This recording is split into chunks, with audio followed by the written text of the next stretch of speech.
अब हम लोग आगे देखेंगे भूकंप की माप। तो भूकंप की माप एक स्पेशल उपकरण के द्वारा की जाती है जिसका नाम है भूकंप मापी उपकरण के द्वारा किया जाता है, जिसके चित्र हम आपको दिखाते हैं। इसमें एक क्वेश्चंस भी है इस एक्सरसाइज के लास्ट में कि भूकंप मापी के चित्र बनाकर उसके सभी पार्ट को लिखें। जैसा कि आप देख सकते हैं यहाँ पर ये है समान भूकंप मापी। यहाँ पे क्या होता है कि इसमें हम लोग भूकंप की माप करते हैं।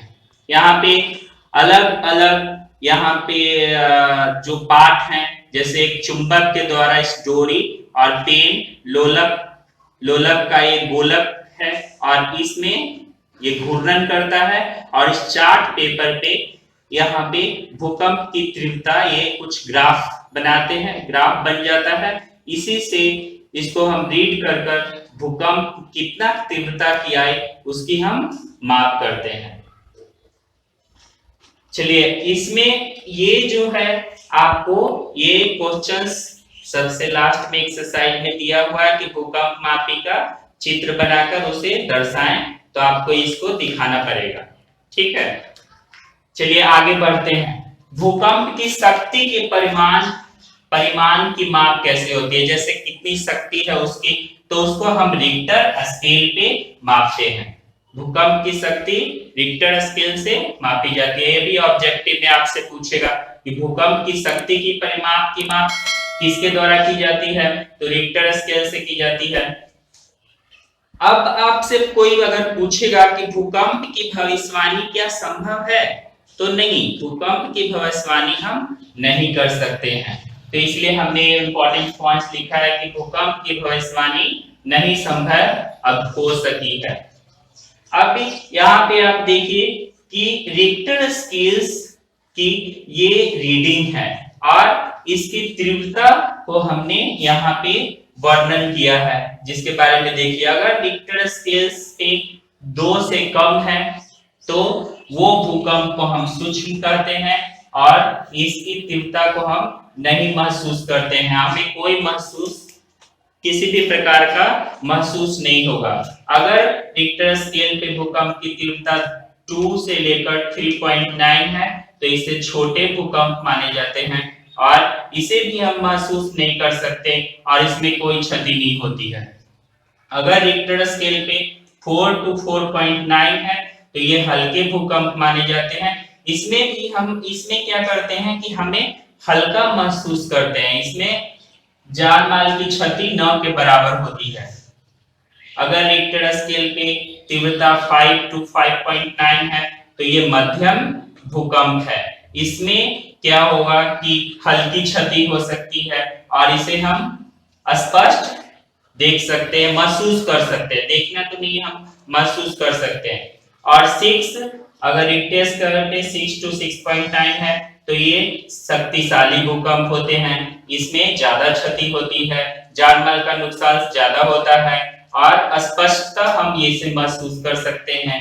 अगर उससे ज्यादा चले जाएंगे 7 to 7.9 तो ये बड़े भूकंप होते हैं और इसमें अत्यधिक बहुत ही ज्यादा क्षति होती है और बड़े बड़े बिल्डिंग्स गिर सकती है।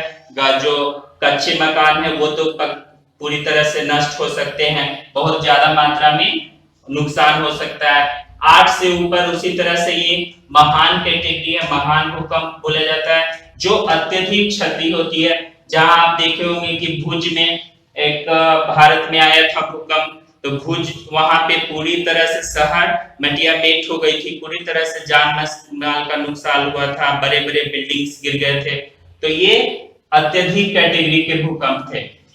तो यहाँ पे हमने इसमें एक अलग अलग भूकंप की तीव्रता का वर्णन किया है, उसको आप अच्छे से नोट्स बनाकर याद कर सकते हैं।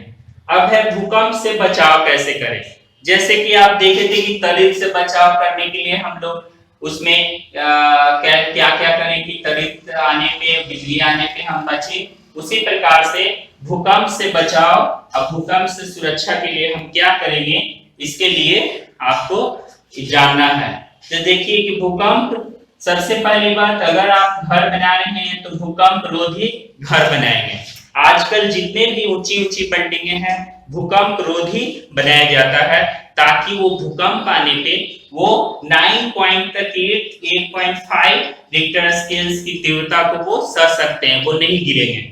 इस तरह से हम देख सकते हैं, अगर आप खुले स्थान, अगर आपके घर के पास भी खुले स्थान है तो वहां पे जाएंगे, और अगर आपके पूरे कंजेस्टेड एरिया है, कुछ भी आपका घर के पास जगह नहीं है, तो आप क्या करेंगे कि आप अपने सर को बचाएंगे, जैसे आपने किसी मजबूत चौकी या पलंग के नीचे झटकों के रुकने तक छिपे रहेंगे, और संभव हो तो सर के ऊपर तकिया जैसी चीजें रख लेंगे और घर के कोने में खड़े हो जाएंगे, कोना जहां रहता है वहां पे खड़े हो जाएंगे। भारी वस्तुओं अगर ऊपर में है तो वहां से बचने का प्रयास करेंगे, भारी वस्तुएं आपके सर पे नहीं लग जाए उससे हटकर खड़ा रहेंगे। इस तरह से भवनों, बिजली के तारों और वृक्ष से दूर खुले स्थान में लेट जाएंगे। अगर आपके आसपास घर के पास खुले स्थान है तो आप भवन से दूर जाएंगे, बिजली के तारों से दूर जाएंगे और वृक्षों से दूर चले जाएंगे। तो इस तरह से हमने देखा कि इस प्रकार हम भूकंप से बचाव कर सकते हैं। ये बच्चों आपको देखना है कि ये दोनों क्वेश्चंस आपको पूछा है कि भूकंप से सुरक्षा आपको कैसे होगी और शरीर से सुरक्षा कैसे करेंगे, और यहाँ पे भी आपको क्वेश्चन पूछा है कि भूकंप की माप का जो उपकरण है सिस्मोग्राफ, जिसको हम भूकंप मापी, उसके चित्र को आपको बनाना है। इस तरह से आपको वो सब क्वेश्चंस आसानी से बन जाएगा। और कुछ ऑब्जेक्टिव क्वेश्चन है इस चैप्टर के लास्ट में, वो आपको बनाना है। जैसे है सजातीय आवेश एक दूसरे को क्या करते हैं, तो आपको जैसे पढ़े सजातीय आवेश एक दूसरे को विकर्षित करते हैं और विजातीय आवेश एक दूसरे को क्या करते हैं, तो विजातीय आवेश एक दूसरे को आकर्षित करते हैं। और त्वरित चालक त्वरित से भवन की डैश करते हैं, डैश की जगह पे आपको भरना है, तो त्वरित चालक त्वरित से भवन की सुरक्षा करते हैं। भूकंप की तीव्रता का मापन किस स्केल से किया जाता है, तो आपको अभी आपने पढ़ा है कि भूकंप की तीव्रता की माप रिक्टर स्केल से की जाती है। और इसमें प्रश्न में आपको, जैसा मैं देख रहा हूं कि आसानी से सभी क्वेश्चंस को आप नोट्स जो भी मैंने फर्स्ट, सेकंड और थर्ड पार्ट में बताया है उसको आप आसानी से सॉल्व कर उसको नोट्स बनाकर और आसानी से उसको प्रश्नों के उत्तर दे सकते हैं। Okay student, thank you.